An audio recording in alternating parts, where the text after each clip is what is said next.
My dear brothers and sisters, today Jesus gives us a simple but powerful image. Two people building a house. One builds on rock, the other on sand.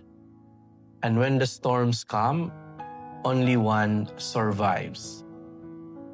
Jesus is reminding us, faith is not just about the words we say. It's about the life we build. Think of this. If someone gives you a plant, the gift is real. But if you never water it, it dies. Faith is the same. God gives it, but we are the ones who help it grow.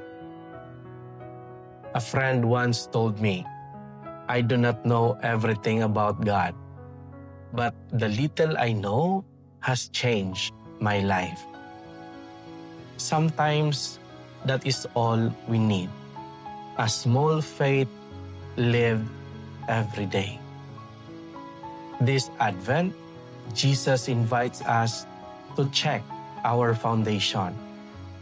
Are we just hearing His word, or are we living it?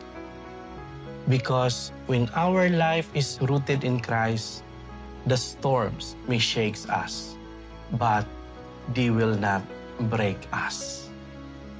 May our hearts stand firm on the solid rock of His love. Amen.